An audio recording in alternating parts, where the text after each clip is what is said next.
सातवीं रानी है रहस्यमयी पुष्प प्राचीन काल में एक विशाल राज्य था जहां के राजा का नाम वीरेंद्र सिंह था। वीरेंद्र सिंह बहुत ही दयालु, न्यायप्रिय और प्रजावत्सल शासक थे। उनके राज्य में हर कोई सुखी था, चाहे पशु पक्षी हो, गरीब किसान हो या नगर के व्यापारी। परंतु इस राजसी जीवन के पीछे राजा के हृदय में एक गहरी पीड़ा छुपी थी। उनकी 6 रानियां थीं, परंतु कोई भी उन्हें संतान सुख नहीं दे पाई। राजा ने अनेक यज्ञ करवाए, तपस्वियों से आशीर्वाद लिया, वैद्यों से औषधियां मंगवाईं, किंतु भाग्य ने उन्हें संतान से वंचित ही रखा। यह पीड़ा उन्हें दिन रात कचोटती रहती। मोहिनी से भेंट एक दिन राजा शिकार पर निकले। हिरण का पीछा करते करते वे घने जंगल में बहुत दूर निकल आए। भूख और प्यास से व्याकुल राजा ने जब जल की धारा की आवाज सुनी तो घोड़ा उसी ओर मोड़ दिया। वहां एक स्वच्छ झरना बह रहा था। जैसे ही राजा पानी पीने झुके, पास से एक स्त्री स्वर गूंजा, अंधे हो क्या? सामने कोई स्नान कर रहा है। राजा चौंक गए और तुरंत मुंह फेर कर क्षमा मांगी। थोड़ी ही देर में वह युवती स्नान कर बाहर आई। उसने साधारण वस्त्र धारण किए, हाथ में कुछ फल लिए और राजा से बोली, लीजिए, इनसे भूख प्यास शांत कीजिए। राजा ने पानी और फल ग्रहण किए।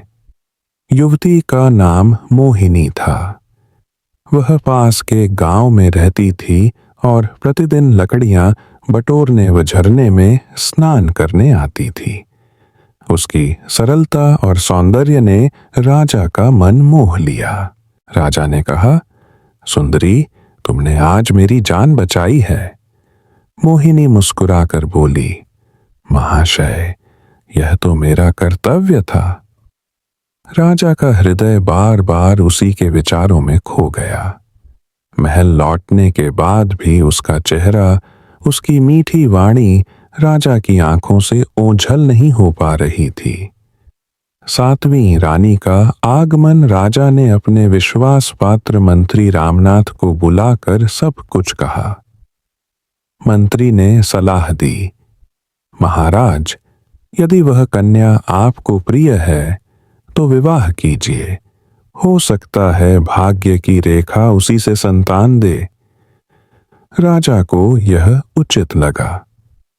अगले दिन वह गांव पहुंचे और मोहिनी से विवाह का प्रस्ताव रखा। गांव वाले बहुत प्रसन्न हुए। विवाह धूमधाम से हुआ और मोहिनी का नाम बदलकर रानी सुकन्या रखा गया। राजमहल में आते ही अन्य रानियां भीतर ही भीतर जलने लगीं, क्योंकि राजा का अधिकतर समय अब सुकन्या के साथ ही बीतने लगा। खुशखबरी और षड्यंत्र समय बीतने के बाद एक दिन रानी सुकन्या ने राजा को हर्षित होकर बताया, महाराज, मैं गर्भवती हूं। यह सुनकर राजा की खुशी का ठिकाना न रहा।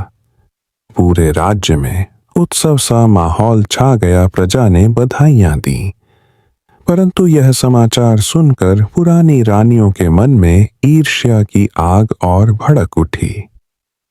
वे सोचने लगीं, यदि इसे संतान हुई तो यही पटरानी बनेगी और हमें कोई पूछेगा भी नहीं। 6 रानियां षड्यंत्र रचने लगीं।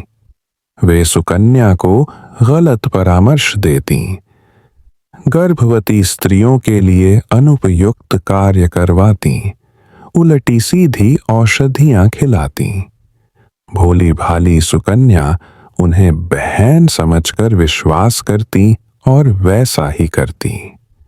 यह सीन यहां से खत्म होता है।